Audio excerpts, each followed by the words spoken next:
Good afternoon students, welcome to Bridge Course Biology class. So this is the second class of that new concept. So in the previous class itself we had started another new concept, that is health and disease. As in the previous class itself I had told you, health and disease, these are the major vast concepts, complicated concepts. We cannot define health and diseases in a simple definition point of view. So both are the vast concepts and complicated one, and both are interconnected one. If one get disturbed, it get resulted in another one. So we had started that health and disease concept, and before that one, that is in the 2 class back, I had asked you one question.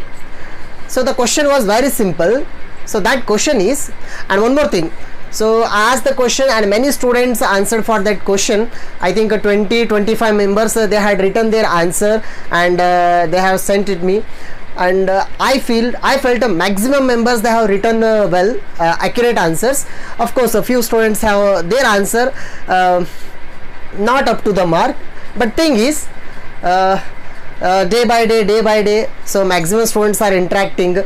So if the interaction is, if it is going on like this means, so I think further classes, upcoming classes will be healthier, at that the same thing, healthier those classes will be. So here, so the question is that I announced 3 items, 3 food materials, edible parts: sugar cane, potato and carrot. Once again I am repeating you, sugar cane, potato and carrot. What these 3 are? All the 3 are edible parts.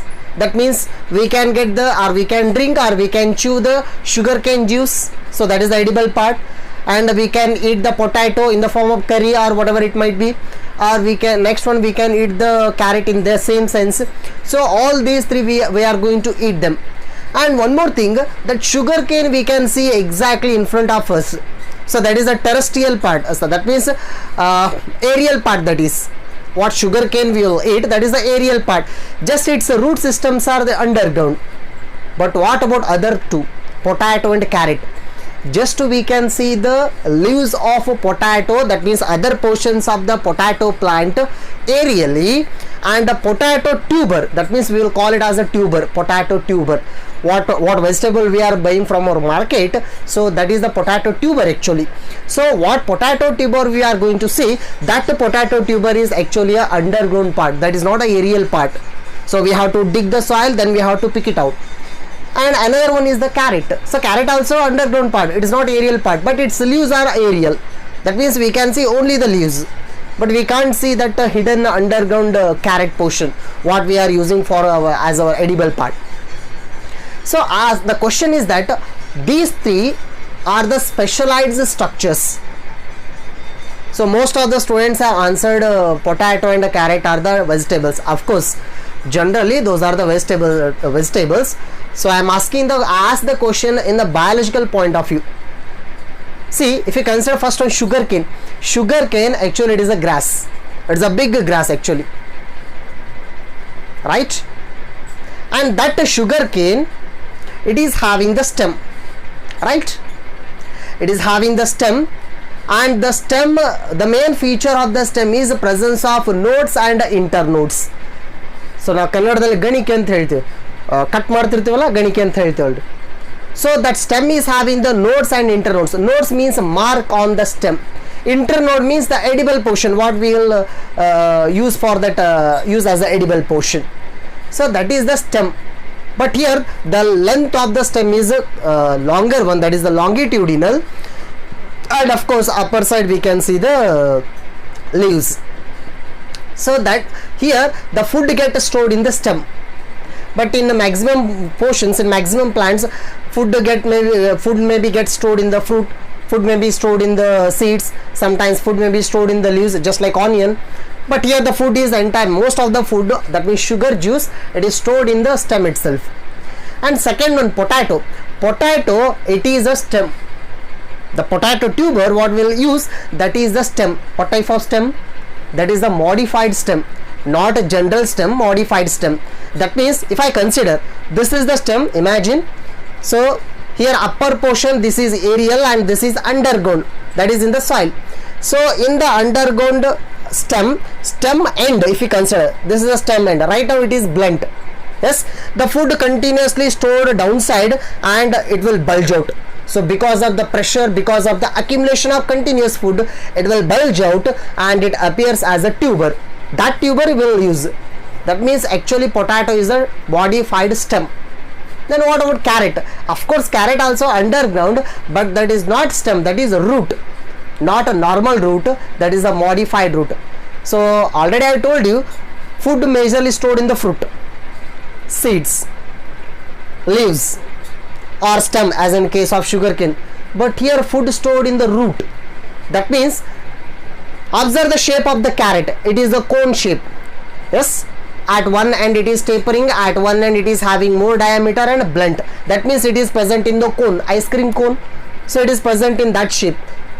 What is what kind of root will be present in that shape? Root.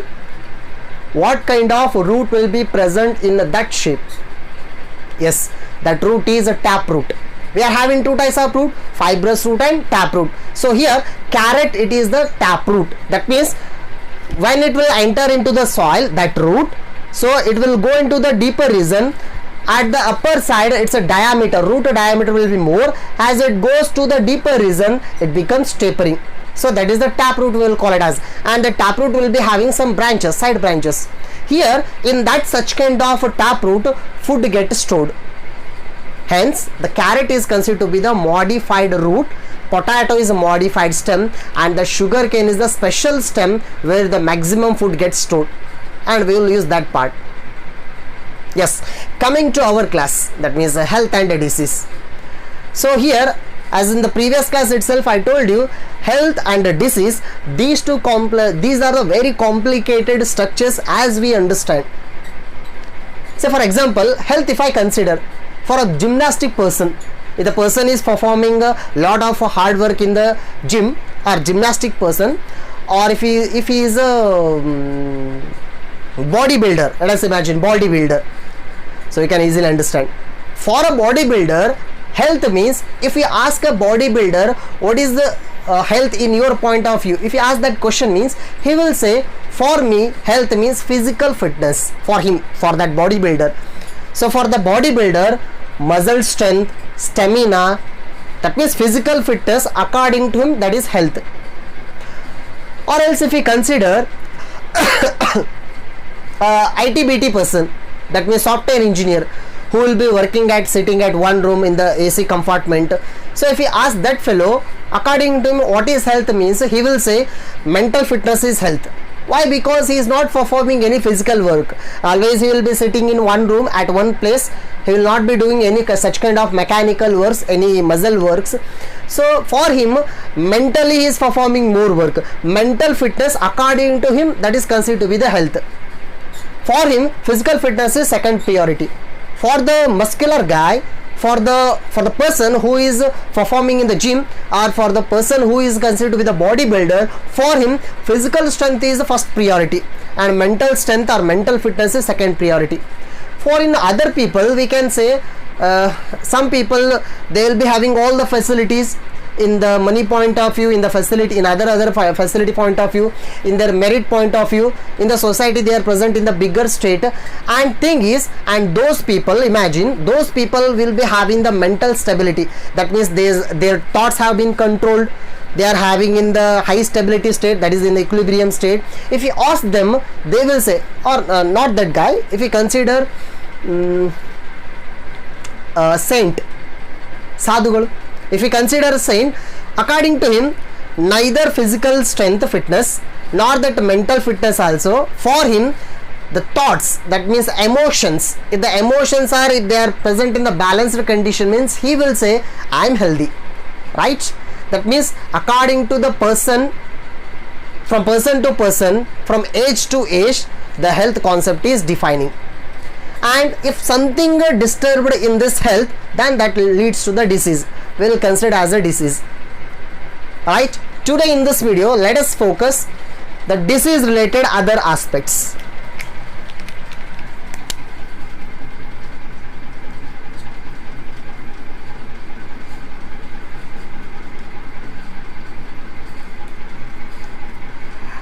Yes. So disease, in some way we can say this is the discomfortness. That means something is not going well in the body or any one body part itself, or whatever it might be. So this is the abnormal condition in the body, and this disease. And the question is that how can we come to know that we are having disease? Of course, compared to checking the healthy condition, checking the disease condition is very easier one for anyone. Of course, now right now we are not having any diseases, but we can't say we are totally healthy. But a person can easily indicate himself whether he is having the disease or not, or we can detect that person whether he is having the diseases or not by looking at him just by his physical appearance, just by his that means external appearance, right? So in that sense, two questions we are having right now. The first question: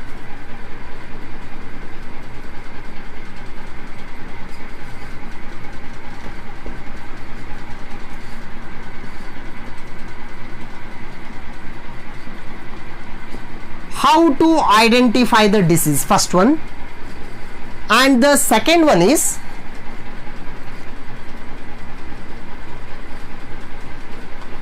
how to treat the disease. So these are the two major questions related to disease. How to identify disease. Identify means how to detect, imagine. How to identify or detect the disease or diagnose that disease. Second thing is, of course, we will identify the disease. Then the next question, how to treat that disease. How to identify and how to treat the disease. So here, for the first question, the familiar answer we will get is symptoms. Body symptoms. So as already you know, ರೋಗ ಲಕ್ಷಣ ಅಂತ ಹೇಳ್ತೇವಲ್ವಾ. So symptoms, as already we know, any person if he suffering from a disease, one or other day he will definitely exhibit symptoms, signs of disease, symbols of the disease if he is suffering from actually. Then these symptoms will help identification of any particular disease. Say for example, if I am suffering from fever, then how to identify that one?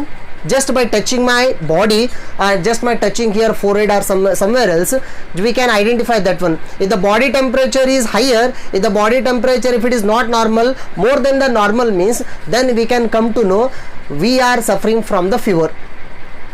And another thing, suppose if you are suffering from the fever means our muscles, we are going to feel a small crimps in our muscles, small pains in our muscles. That means we are unable to walk to the longer distance, we are unable to make heavy works at that time. Why? Because we are having little bit pain in our muscles. So that is also one indication, symptom of fever disease. Suppose if we are having the fever, or in other sense we can say, if you are having the fever means then we cannot feel tasty while we are having the food, any kind of food it might be. Suppose if the body temperature is more means, at the time if you eat whatever the thing it might be, then that will be distasteful, or it will not be tastier one. Why it is so? So most of the times you will also feel that one, when our body temperature is raised, when we are having the fever condition, at that time whatever we eat, so that food we cannot sense it in the proper way. That means that food will be tasteless, or sometimes it might be bitter also if the fever is high. Why it is so means, see here we are having the buccal cavity, right? That buccal cavity is having the saliva liquid, watery liquid saliva. That saliva is having lot of enzymes. It is a mixture of enzymes. So as already I have told you, enzymes means these are the workers of our body. That means here, what is the work here? Digestion of the food or tasting of the food. And for that taste to understand, so on our surface of tongue we are having the taste buds. For sour taste, for bitter taste, for sweet taste, for salt taste, for different taste to identify, we are having the taste buds. And those taste buds usually they will be having 1 or 2 days validity.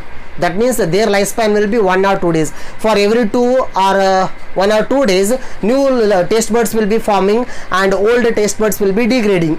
This will happen continuously. But when the body temperature rises, taste buds will not work properly.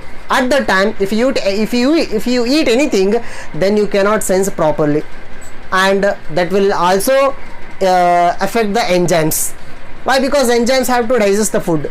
So now they cannot digest the food properly when you are in the fever condition. So if you observe such kind of symptoms, then we can say, I am suffering from the fever. Or if you left the fever as it is for without caring that one, without treating that one, then it leads to the series of symptoms.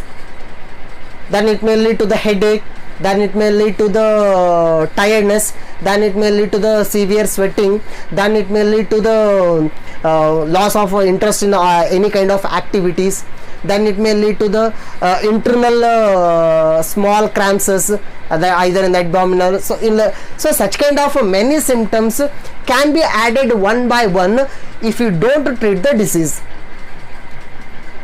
Say for example, suppose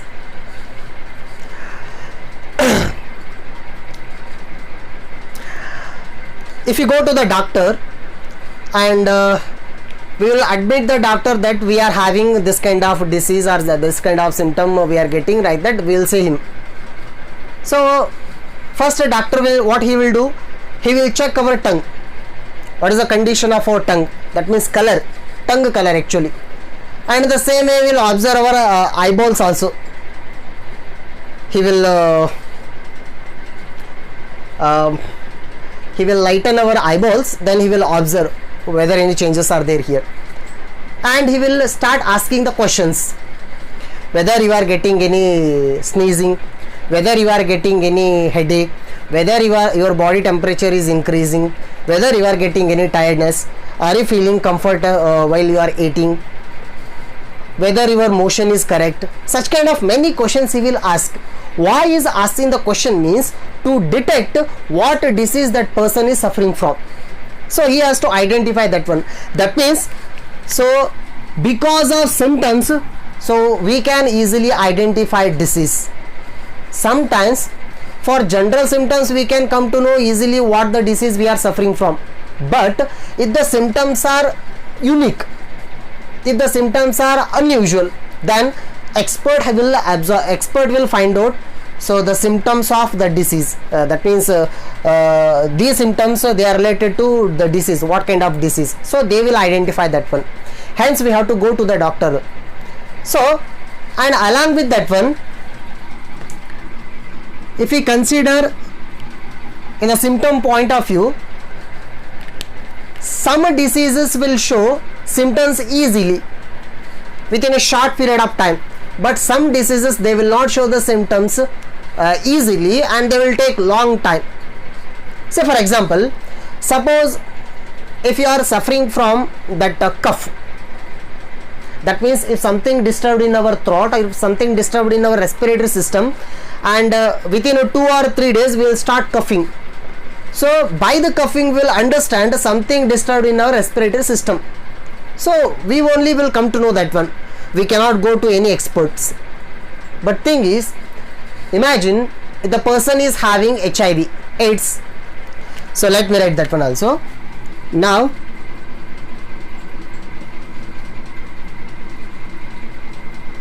cough, it is one condition, it is one type. Another one, let me consider AIDS, right? So easily we can identify the symptoms. By the symptoms we will come to know what might be happen to our body. Suppose if the person is suffering from this AIDS condition, acquired immunodeficiency syndrome. Actually it is not just a disease, it is a combination of diseases. It is a combination of many discomforts. So it is a very severe one. So which organism will cause the AIDS? Yes, whether bacteria or virus. So that is HIV. HIV will human immunovirus. So that virus will cause the AIDS. See here, when that HIV virus enters our body, next day only we cannot show the symptoms of AIDS, or next month only we cannot show the symptoms of AIDS. sometimes it will take 6 months, sometimes it will take 1 year, sometimes it may take 2 years also. So that is depending on how that person is strong enough naturally.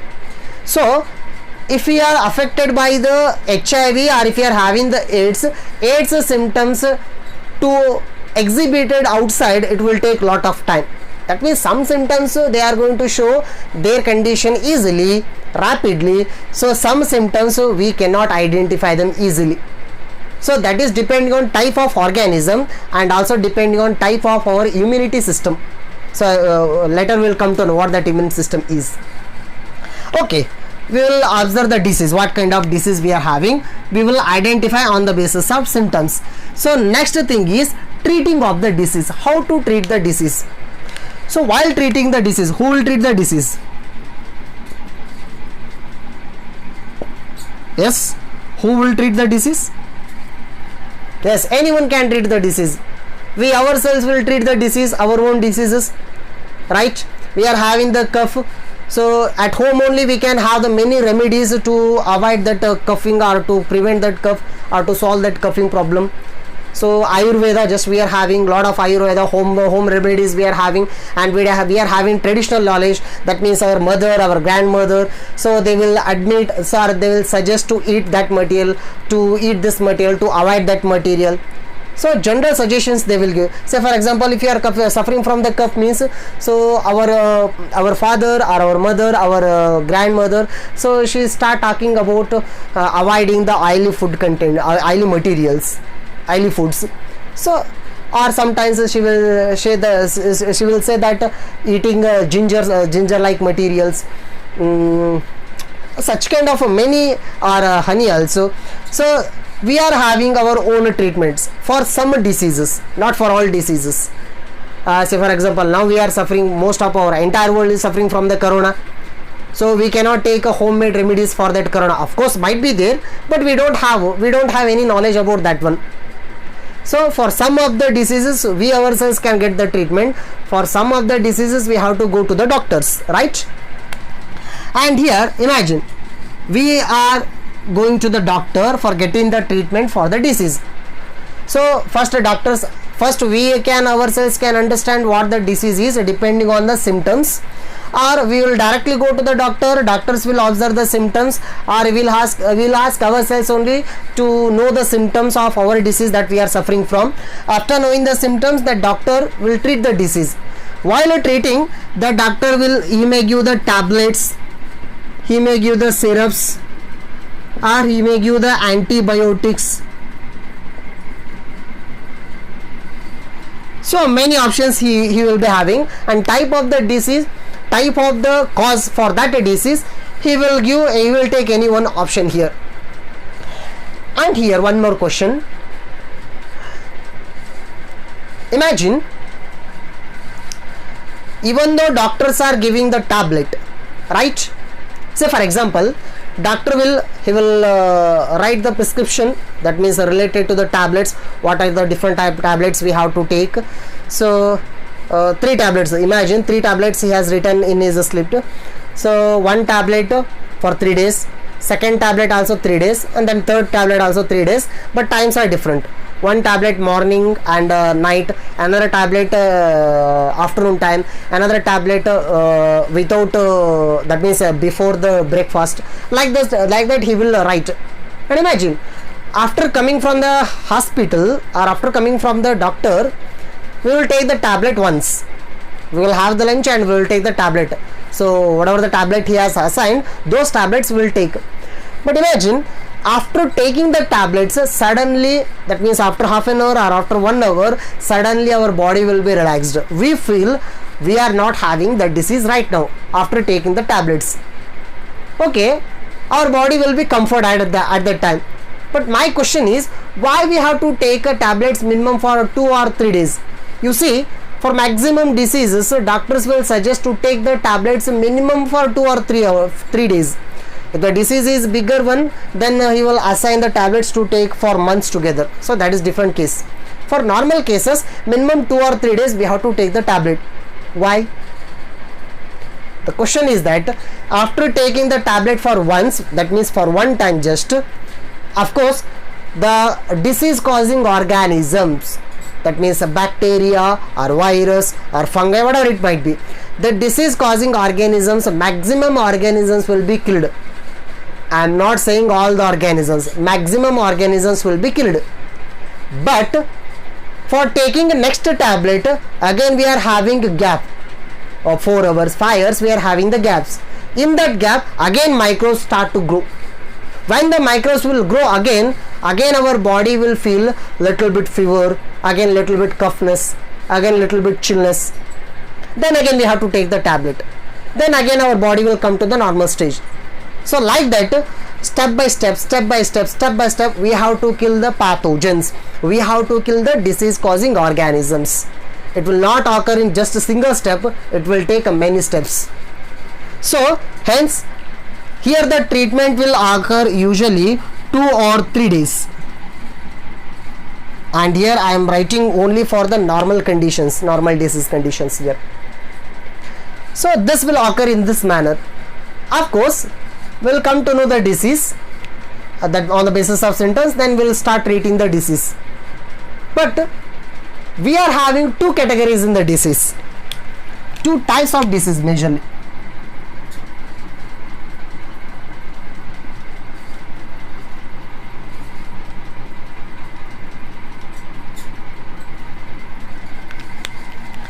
See, the first disease is acute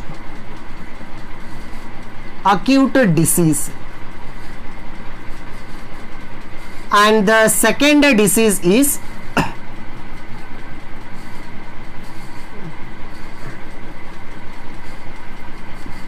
chronic disease, right? We are having 2 types of diseases, acute and chronic.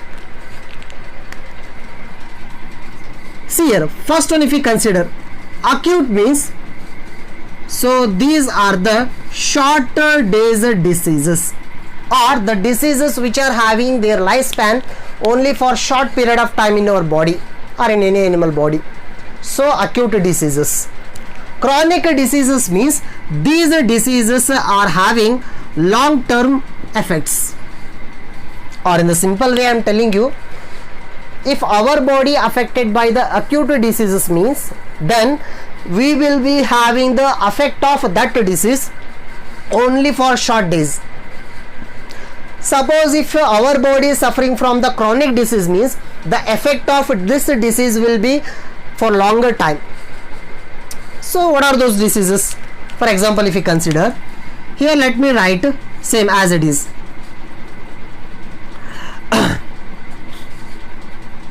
Cough, let me consider the same one.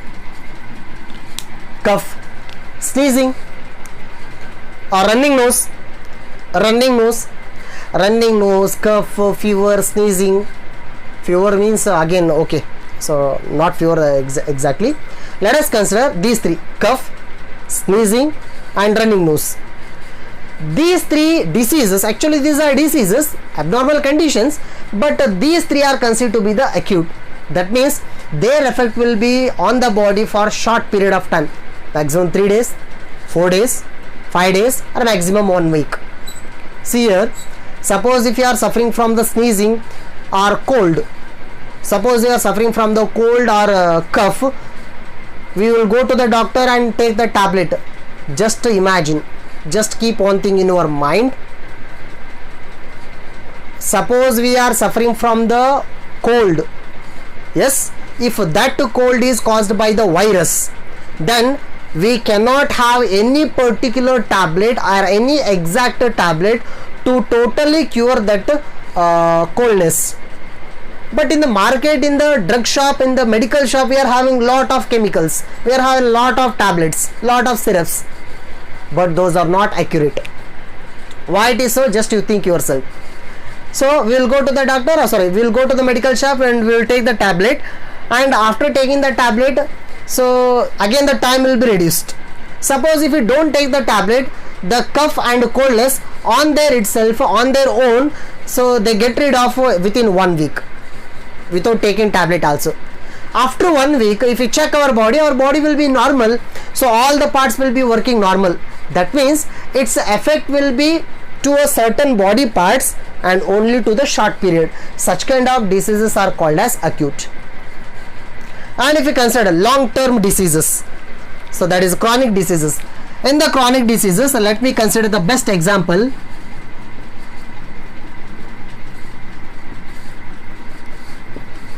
Elephantiasis, right? Elephantiasis, elephant leg, elephantiasis आने का होगा.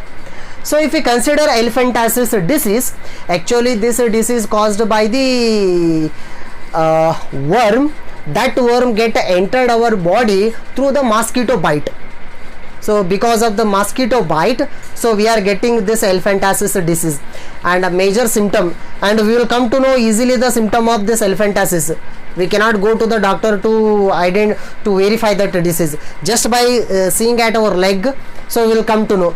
So if the person is suffering from the elephantiasis, his leg, that means that lower limb, his leg will be leg diameter will be more, so it will not be normal, deformed. It will be deformed, that leg. Why it is so means, in our throughout body we are having the vessels, just a small tube like structure. Through the tube like structure, lymph is flowing just like blood.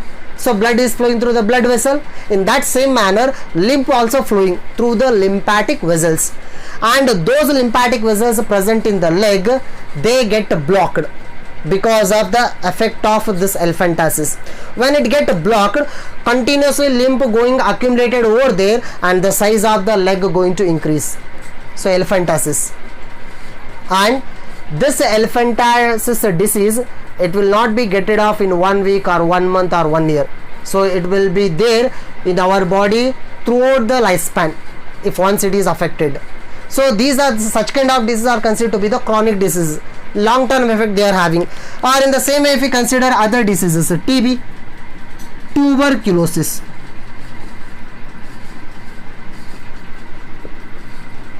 Actually this tuberculosis it is caused by a bacteria, Mycobacterium tuberculosis. So this tuberculosis or the TB, it is also having long term effect on our body. Say for example, just here only I told you, in case of acute disease, we are having the cough. Cough means it is something connected with our respiratory system. We are having something disturbance in our respiratory system while while respiring or while talking loudly. At that time we will feel itchiness, we will feel inflammation here or here also, then it leads to coughing continuously, right? And that coughing may extend for 4-5 days or maximum 1 week. If it is caused by normal organism, then we will consider as acute disease. But if we consider TB also kind of respiratory disease, but it is not acute, it is chronic. Why? Because this bacteria is stronger one, its effect is stronger one. Our body cannot easily kill this organism as it is killing the other organisms.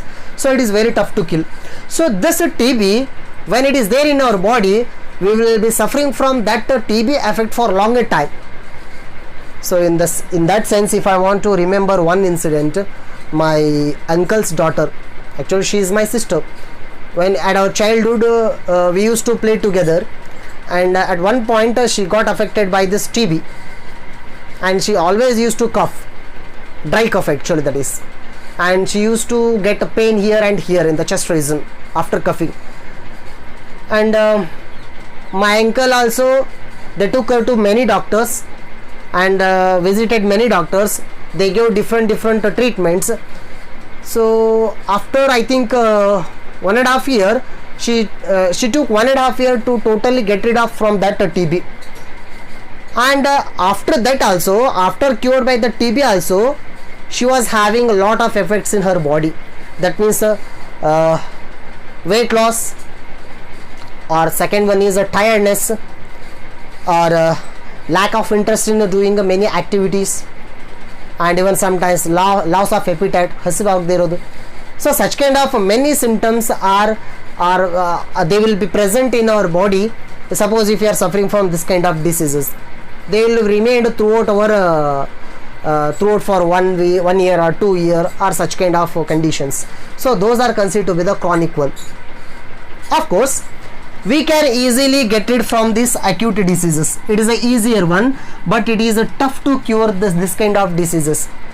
And the condition of this disease to be covered, to be recovered from a patient, it is not only depending on that organism, it is depending on the patient body state, the patient immunity power, and the treatment, the kind of treatment he is getting, and how the doctors are treating, and the kind of food he is taking, and the kind of environment in which he is present. So all those parameters will matter for treating this kind of chronic diseases. So these are the severe diseases. Actually, our government, not only our government, actually World Health Organization, it is investing a lot of money on this kind of chronic diseases to be cured. Right? So here we are having acute diseases and we are having chronic diseases. So in the next class, let us see if the disease is chronic, how to treat such kind of disease, and what are the measures we have to take preventing that disease. Actually, we are having one beautiful statement: prevention is better than cure. Before getting the disease only we have to prevent it by taking the proper measurements. And how to take such kind of proper measurements for any kind of diseases. Let us see such kind of conditions in our next class. Before completing the class, so today I am asking you one question. Very interesting question. Just think on this question properly.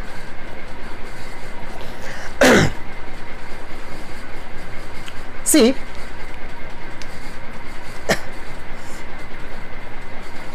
just 2 or 3 days back, one student asked this question. Suppose if you are suffering from the cough, our mom used to, at our home, mom used to say that eating the churumari, that means dry churumari, vana mandal. So eat the dry churumari and without drinking water we have to sleep. Next day morning we will not be having that cough. So ರಾತ್ರಿ ಮಲ್ಗೋ ಟೈಮ್ದಲ್ಲಿ ಒಣ ಚುರುಮುರಿ ತಿಂದು ಮಲ್ಕೊಳ್ಳೋದು, ಮರುದಿನ ಎದ್ದ ತಕ್ಷಣ cough ಇರೋದಿಲ್ಲ ಅಂತ. ಅದು ಯಾಕೆ ಹಾಗೆ ಅಂತ ಒಂದು ಯಾವುದೋ ಸ್ಟೂಡೆಂಟ್ ಕ್ವಶನ್ ಕೇಳಿತ್ತು. So I am also thinking on that one. So in that sense only one more interesting question. Yes, okay. ನಮ್ಮ ಅಜ್ಜ ಇದ್ದ ಒಬ್ನು. ನಮ್ಮ ಅಜ್ಜ ಏನು ಮಾಡೋಣ, ನಮ್ಮ ಅಜ್ಜನಿಗೆ ಬಹಳ ನೆಗಡಿ ಬಂದಾಗ ಅಥವಾ ಬಹಳ ಕೆಮ್ಮು ಬಂದಾಗ, ನೆಗಡಿ ಅಂತ ಅಂದ್ಕೊಳ್ರಿ, ರೆಸ್ಪಿರೇಟರಿ ಡಿಸೀಸ್, ಬಹಳ ನೆಗಡಿ ಬಂದಾಗ ಅಥವಾ ನೆಗಡಿಲಿಂದ ಜ್ವರ ಬರೋ ಥರ ಸ್ಟೇಜ್ ಇತ್ತು ಅಂತಂದರೆ ಅವನೇನು ಮಾಡ್ತಿದ್ದ ನಮ್ಮ ಅಜ್ಜ, ಮಲ್ಗೋ ಟೈಮ್ದಲ್ಲಿ, ನಾನು ನೋಡಿದ್ದೀನಿ ಇದನ್ನು, ಮಲ್ಗೋ ಟೈಮ್ದಲ್ಲಿ ಒಂದು ಪ್ಲೇಟ್ ತಗೊಂಡು ಪ್ಲೇಟ್ ಪಕ್ಕದಲ್ಲಿ ಒಂದು ಕಟ್ ಮಾಡಿದ ಈರುಳ್ಳಿ ಇಡ್ತಿದ್ದ, ಒಂದು ಉಳ್ಳಾಗಡ್ಡಿ, ಕಟ್ ಮಾಡಿದ ಉಳ್ಳಾಗಡ್ಡಿ, ಸಿಪ್ಪೆ ಸುಲಿದಿರೋದು, ಮೇಲಿನ ಸಿಪ್ಪೆ ಕಟ್ ಮಾಡಿರಬೇಕು, ಅದನ್ನು ಪಕ್ಕದಲ್ಲಿ ಇಟ್ಕೊಂಡು ಮಲಗ್ತಿದ್ದ. ಮರುದಿನ ಎಷ್ಟೋ ಡಿಸೀಸ್ ಕಡಿಮೆ ಆಗಿರ್ತಿತ್ತು, ನೆಗಡಿ ಇರ್ತಿದ್ದಿಲ್ಲ ಅವನಿಗೆ. ನಮ್ಗೆ ಆಶ್ಚರ್ಯ ಅನ್ಸೋದು, ನೆಗಡಿ ಬಂದರೆ ರಾತ್ರಿ ಮಲ್ಗೋ ಟೈಮ್ದಲ್ಲಿ ಒಂದು ಪ್ಲೇಟ್ನಲ್ಲಿ ಕಟ್ ಮಾಡಿದ ಉಳ್ಳಾಗಡ್ಡಿ ಇಟ್ಕೊಂಡು ಮಲ್ಕೊಂಡ್ರೆ ಮರುದಿನ ಹೆಂಗೆ ಕ್ಯೂರ್ ಆಗ್ತಿತ್ತು ಅಂತ. It is having the scientific base for that one. It is having the scientific agenda for that one. What is that scientific agenda? How that onion is helpful for get rid of that condition, that cold condition, and that cut onion. Yes, think of this one. Thank you.